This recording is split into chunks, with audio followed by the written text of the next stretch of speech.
Welcome to hit TV. నేను మీ నిర్మల. ఇప్పుడైతే ప్రస్తుతము అసలు తెలంగాణ రాష్ట్రం అనే కాదు, చాలా చోట్ల కూడా దేశం మొత్తం మీద కూడా చూసుకున్నట్లయితే ఎక్కడ చూడు హత్యలు, ఆత్మహత్యలు, అఘాయిత్యాలు ఎందుకు జరుగుతున్నాయో తెలీదు. అత్యాచారాలు ఇవన్నీ కూడా రోజు రోజుకు చాలా పెరిగిపోతున్నాయి.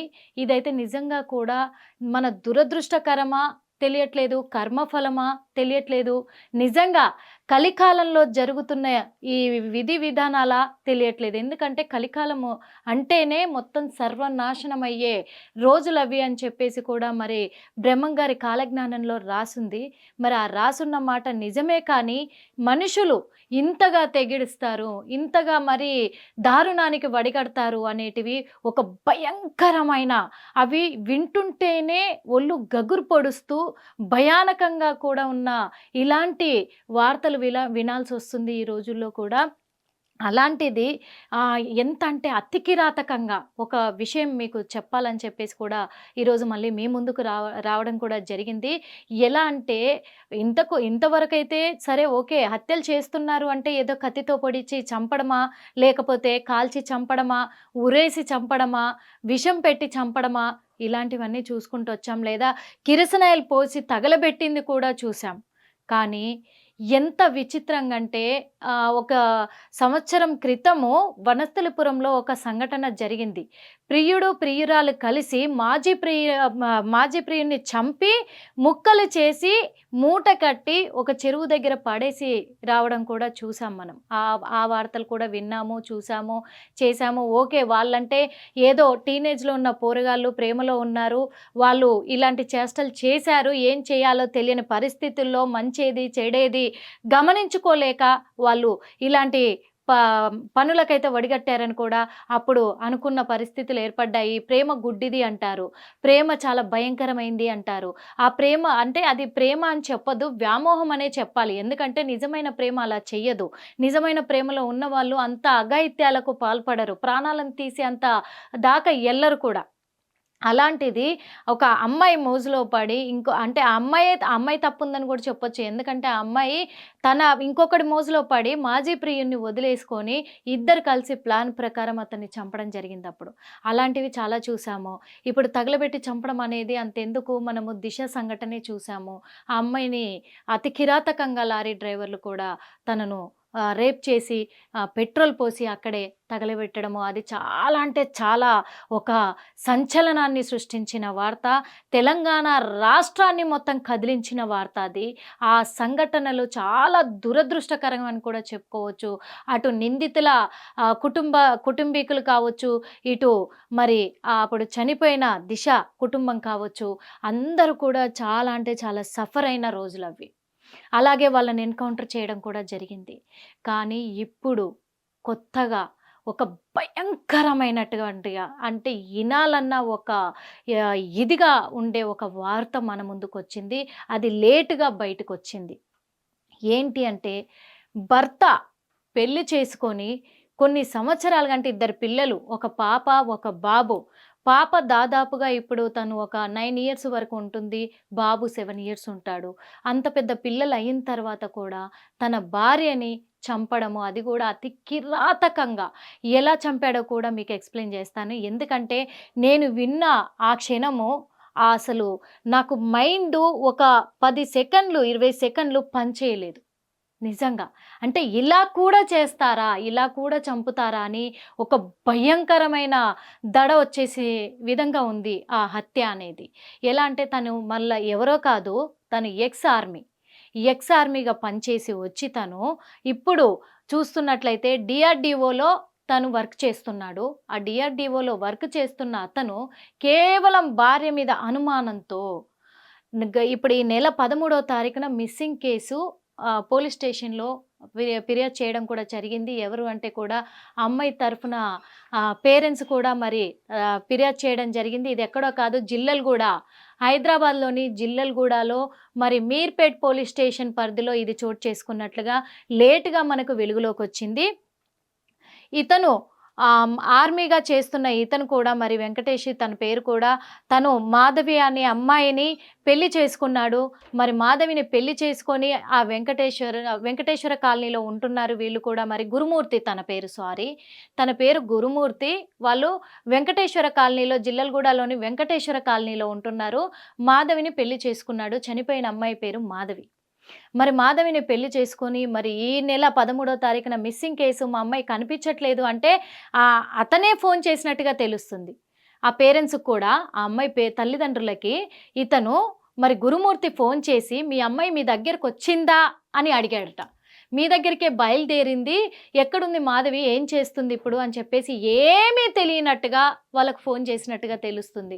వాళ్ళు ఉండేసి మా దగ్గరికి రాలేదు అనడంతో అప్పుడు ఏం తెలియనట్టుగానే అదేంటి మాధవి మీ దగ్గరికే వచ్చింది, మీ దగ్గరికే మా అమ్మ నాన్నని చూసొస్తానని బయలుదేరింది అని చెప్పేసి, మరి ఇప్పటివరకు నాకు ఫోన్ చెయ్యలేదని నేను చేస్తున్నాను మీకు అని చెప్పేసి అబద్ధాలాడాడన్నట్టుగా కూడా తెలుస్తుంది.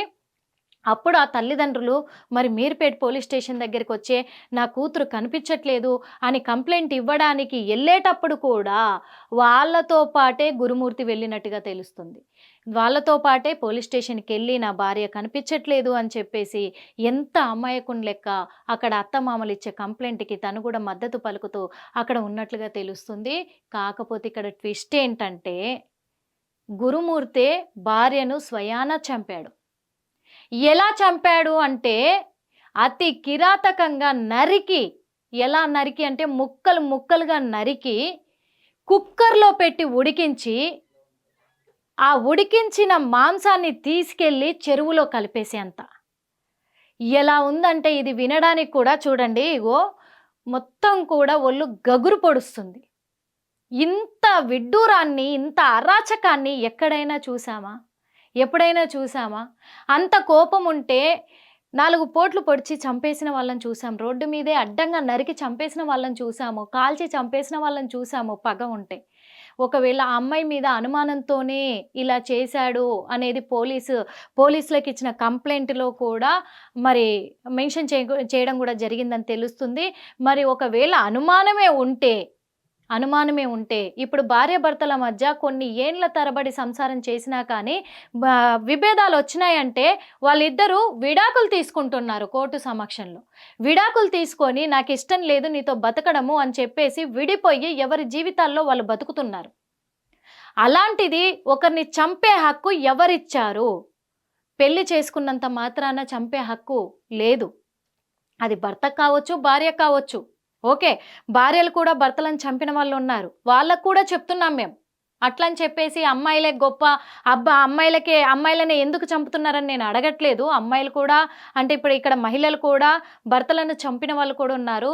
ఇప్పుడు ఒకరికొకరు నచ్చకపోతే, ఇద్దరి మధ్యలో మనస్పర్ధలు వస్తే విడిపోయి బతకడం మంచిది అని చెప్తున్నాము.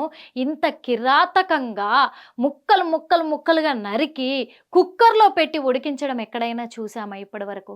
చంపిన వాళ్ళని ఏదో చికెన్ తెచ్చుకొని, మటన్ తెచ్చుకొని ఇళ్లలో కుక్కర్లో పెట్టి ఉడికించుకొని వండుకొని తింటున్నారే తప్ప, భార్యని అంటే ఒక వ్యక్తిని చంపి, ఒక మనిషిని చంపి అలా కుక్కర్లో పెట్టి ఉడికించాడంటే ఎంత గుండె ధైర్యం ఉండాలి, ఎంత ఇది ఉండాలి ఆ మనిషికి?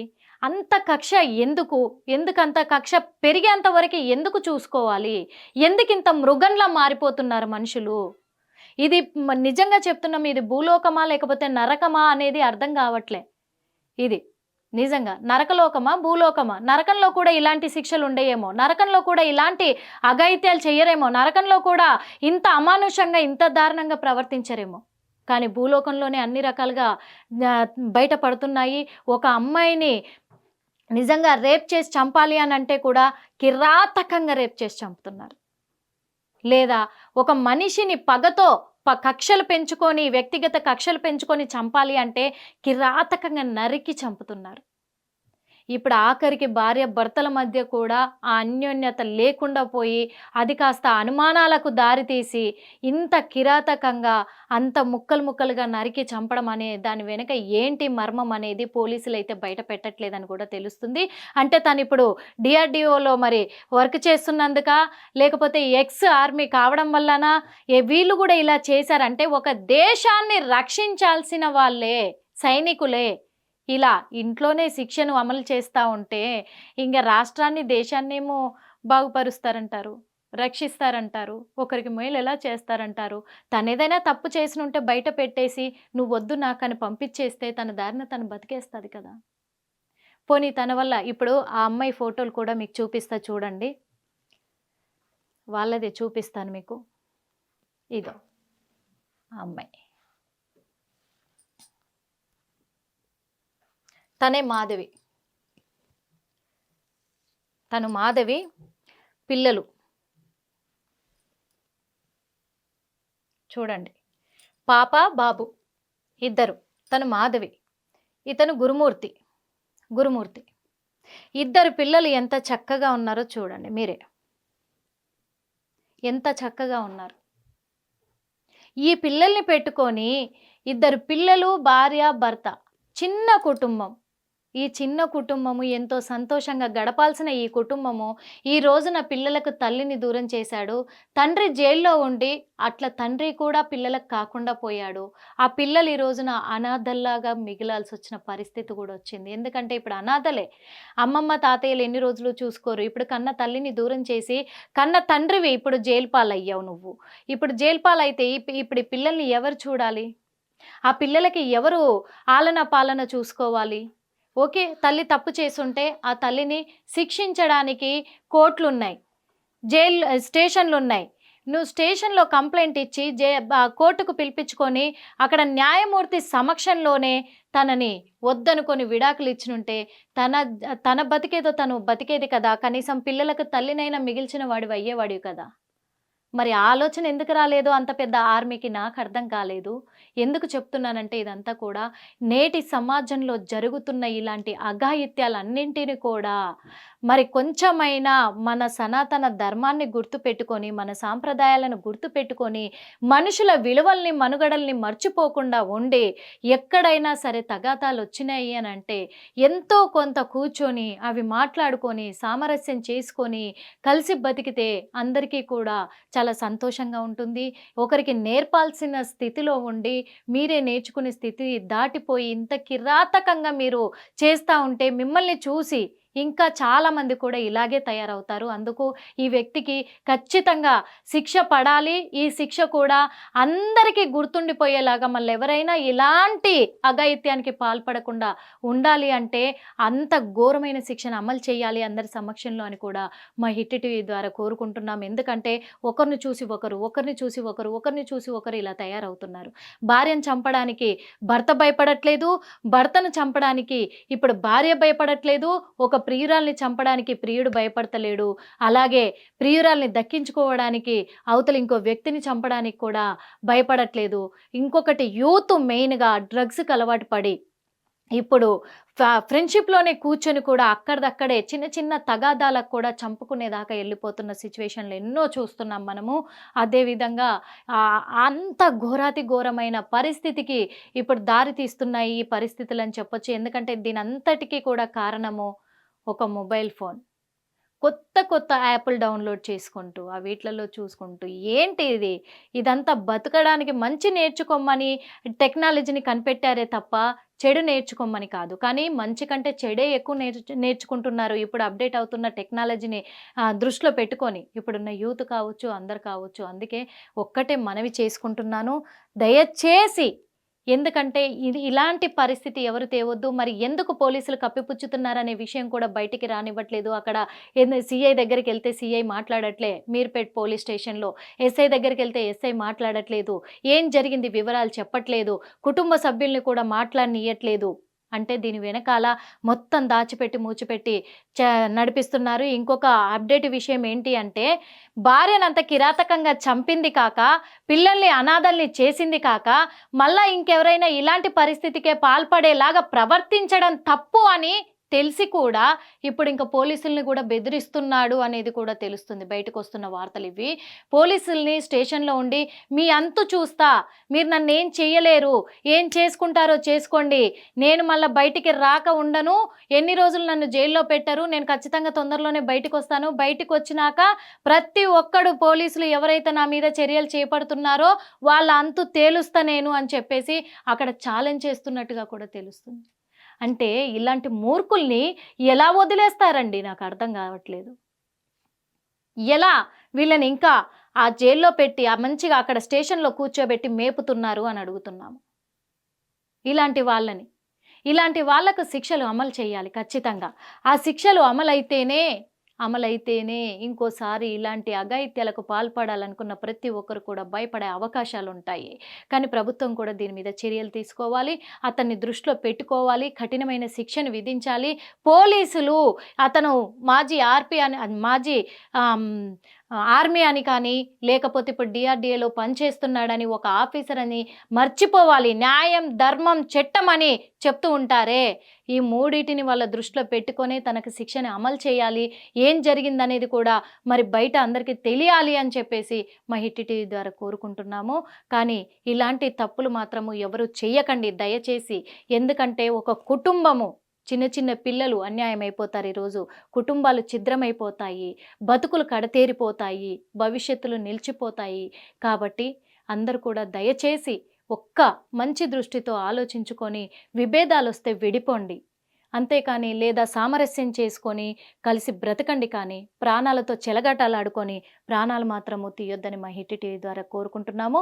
ఈ విషయానికి సంబంధించి మరి మాధవి హత్యకు సంబంధించి, గురుమూర్తికి సంబంధించి ఇంకా విషయాలు బయటికి రావాల్సి చాలా ఉన్నాయి. కాబట్టి అవన్నీ కూడా తెలుసుకునే ప్రయత్నం చేసి అవన్నీ పూర్తిగా తెలుసుకొని మళ్ళీ మీ ముందుకు మళ్ళా ఏం జరిగిందనే అప్డేట్ తోటి మళ్ళీ వస్తాను. అప్పటి వరకు చూస్తూనే ఉండండి hit TV. Hit TV app, ఇందులో short news, live news, entertainment shows, movies, digital magazines తో పాటు మీ జిల్లా వార్తలను కూడా ఫ్రీగా చూడొచ్చు. అంతేకాదు KG నుంచి PG వరకు విద్యార్థులకు స్కాలర్షిప్ కూడా అందిస్తున్నాం. ప్రతి వారం 10 మందికి లక్కీ డ్రా ద్వారా ఒక్కొక్కరికి 10,000 రూపాయలు అందిస్తున్నాం. ఇంకెందుకు ఆలస్యం, వెంటనే హిట్ టీవీ యాప్ ని డౌన్లోడ్ చేసుకుని ఫ్రీగా ఎంటర్టైన్మెంట్ పొందండి. Hit TV app. Hit TV app. Please download hit TV app. Hit TV app ని ఫ్రీగా డౌన్లోడ్ చేసుకొని ఎంజాయ్ చేయండి. మీకు నచ్చిన ఎంటర్టైన్మెంట్ కోసం హిట్ టీవీ యాప్ ని ఫ్రీగా డౌన్లోడ్ చేసుకొని ఎంజాయ్ చేయండి. హిట్ టీవీ యాప్ ని డౌన్లోడ్ చేసుకుని ఆస్వాదించండి, ఆశీర్వదించండి. ఇంతమంది సెలబ్రిటీలు హిట్ టీవీ యాప్ ని డౌన్లోడ్ చేసుకోండి అని చెప్తున్నారంటే ఎంత మంచి యాప్ ఆలోచించండి. అమెరికాలో చదవాలనుకునే వాళ్ళకి విశ్వసనీయమైన పేరు మన శౌర్య కన్సల్టెన్సీ. UK లో 1 year masters. UK లో 1 year masters. 2 years work permit up to 5 years visa. Contact Saurya Consultancy. Contact 89851 89851.